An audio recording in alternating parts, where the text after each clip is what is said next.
सभी को मेरा नमस्कार। आज की इस वीडियो में हम भारत की पर्वत श्रृंखला के बारे में पढ़ते हैं और समझने का प्रयास करते हैं कि भारत की जो पर्वत श्रृंखला है कहाँ से और कहाँ तक फैली हुई है। तो आइए समझते हैं। सबसे पहले वीडियो में मैंने बताया था, सबसे पहले हम काराकोरम पर्वत की बात करते हैं। काराकोरम पर्वत श्रृंखला जो है वो इस तरह फैली हुई है। ये आगे भी जाती है, यहाँ चीन और तिब्बत में। यहीं पर हमारा कैलाश पर्वत है, कैलाश पर्वत। और यहीं कैलाश पर्वत के पास मानसरोवर झील है। यहाँ पर मानसरोवर झील है। यहीं से सिंधु नदी जब निकल कर आएगी तो वो इधर पाकिस्तान की तरफ आएगी। आगे समझते हैं ये काराकोरम पर्वत श्रृंखला। अब यहाँ पर ये राकापोशी पर्वत है। राकापोशी जो पर्वत है उसकी ऊंचाई 7,788 मीटर है। जो राकापोशी पर्वत है उसकी ऊंचाई 7,788 फुट है। अब हम सबसे पहले लद्दाख श्रेणी के बारे में बात कर रहे थे, लद्दाख श्रेणी के बारे में। तो तिब्बत में ये लद्दाख श्रेणी, तिब्बत में कैलाश यहाँ पर समाप्त हो जाती है। कैलाश पर्वत श्रृंखला तक ये समाप्त हो जाती है। लद्दाख जो है भारत का सबसे ऊंचा हिस्सा है और यहाँ पठार हैं। जो यहाँ के पहाड़ हैं वो ऊर्ध्वाकार हैं, कहीं बिल्कुल सीधे हैं। चढ़ाई करते हुए बहुत ही औखे तरीके से इसकी चढ़ाई होती है। चढ़ाई होती भी नहीं है, कहीं पर इसकी घाटियाँ बनी हुई है। बहुत ऊंची ढलानें हैं और जो सूखी हैं बिल्कुल। इसके पश्चात हम बात करते हैं, यह लद्दाख हिमालय की दक्षिणी, मतलब इधर दक्षिणी हिस्सा है इसका, यहाँ तक ये फैली हुई है। अब हम बात करते हैं इधर जास्कर श्रेणी की। ये जास्कर श्रेणी है, ये भारत की जास्कर श्रेणी है, ठीक है। इसमें सबसे ऊंचे कामेट पर्वत है। सबसे ऊंचा जो है कामेट पर्वत है। यहाँ पर कामेट पर्वत है। फिर यहाँ पर नंदा देवी पर्वत है, नंदा पर्वत है, ठीक है। और यहीं से कर्णाली नदी नेपाल से निकल कर आती है। और यहाँ पर एक पर्वत और है जिसका नाम गुरला मंदाता है। क्या है? गुरला मंदाता पर्वत का नाम। एक यहाँ पर दूसरा एक है। तो ये सारी हिमालय पर्वत श्रेणी, ये सारी हिमालय पर्वत श्रेणी है। आसाम से ये सारी हिमालय पर्वत श्रेणी है। जो हिमालय पर्वत है 5 देशों में से होकर जाता है। हिमालय पर्वत की जो है वो 5 देश हैं जिनमें से ये गुजरता है हिमालय पर्वत। वो 5 देश कौन कौन से हैं? यहाँ पर हम समझते हैं भारत है, अफगानिस्तान है, चीन, तिब्बत। और ये तिब्बत कह लो या चीन एक ही बात है। यहाँ नेपाल और भूटान, ये 5 देश हैं जिनमें से यह हिमालय पर्वत बना हुआ है।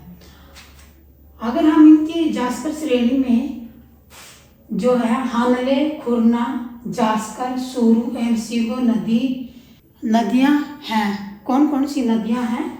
हानले, खुरना, जास्कर, सूरू एवं सिंगो नदी तक यह फैला हुआ है। ऐसे ये फैला हुआ है। लद्दाख श्रेणी की, यह लद्दाख श्रेणी की ही शाखा है। और सबसे ऊंची चोटी जो है जास्कर श्रेणी, सबसे ऊंची चोटी कैलाश पर्वत, ये यहाँ पर कैलाश पर्वत है, यहाँ पर है, ठीक है।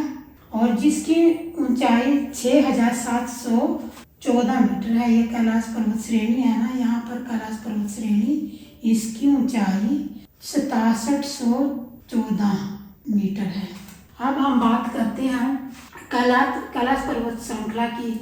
बात कर रहे थे पर्वत श्रृंखला के बारे में बताया, यहाँ लद्दाख श्रेणी के बारे में बताया, कैलाश पर्वत श्रृंखला के बारे में। अब यहाँ पर जो मानसरोवर झील है, यहाँ पर मानसरोवर झील से सिंधु नदी निकलती है। मानसरोवर झील से जो सिंधु नदी निकलकर ये पाकिस्तान में बह कर आती है। और आगे पर हिमालय की जो हम सबसे ऊंची ऊंची चोटियां हैं उनके बारे में बताने का प्रयास करेंगे। तो हिमालय माउंट एवरेस्ट जो है, माउंट एवरेस्ट यहाँ नेपाल में स्थित है। माउंट एवरेस्ट नेपाल में है और इसकी जो ऊंचाई की बात करें तो ये 8,848 मीटर है। माउंट एवरेस्ट नेपाल में ऊंचाई 8,848 मीटर। कंचनजंगा कहाँ है? कंचनजंगा यहाँ भारत में है, सिक्किम के आसपास। और अगर हम इसकी ऊंचाई की बात करें तो 8598 मीटर है। अब हम मकालू पर्वत की बात करते हैं। मकालू पर्वत नेपाल में है। ये मकालू पर्वत नेपाल में है। ये हिमालय पर्वत की श्रृंखलाएं हैं। ये पहाड़ अलग अलग बने हुए हैं, बड़े बड़े पहाड़ हैं। ये 8172 ये जो मकालू है इसकी 8172 मीटर है ऊंचाई। अब हम नंगा पर्वत की बात करते हैं। अन्नपूर्णा पर्वत की बात करते हैं तो अन्नपूर्णा भी यहाँ नेपाल में है। अन्नपूर्णा यहाँ नेपाल में है और ये 8078, अगर इसकी लंबाई की बात करें तो 8078 मीटर है। अब नंदा देवी कहाँ है? नंदा देवी भारत में है, ये यहाँ पर।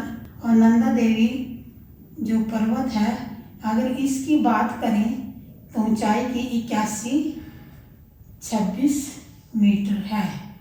अब कामेट पर्वत की बात करते हैं। कामेट पर्वत है 7756।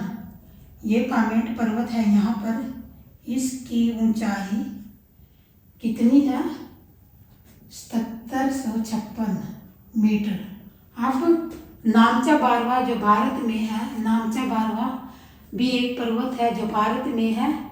घुरला मंदाता ये यहाँ नेपाल में है और इसकी 7726 मीटर। इस प्रकार हमने कुछ पर्वतों के बारे में समझने का प्रयास किया। आगे और भी बताऊंगी इसके बारे में, क्योंकि ये बहुत ही लंबी वीडियो हो जाएगी और दूसरी वीडियो में बताने का प्रयास करूंगी। हिमालय पर्वत के बारे में 3 से 4 वीडियो बनने वाली है और इसके लिए भी हम आप लोगों से समय चाहते हैं। धन्यवाद। जय हिंद, जय भारत।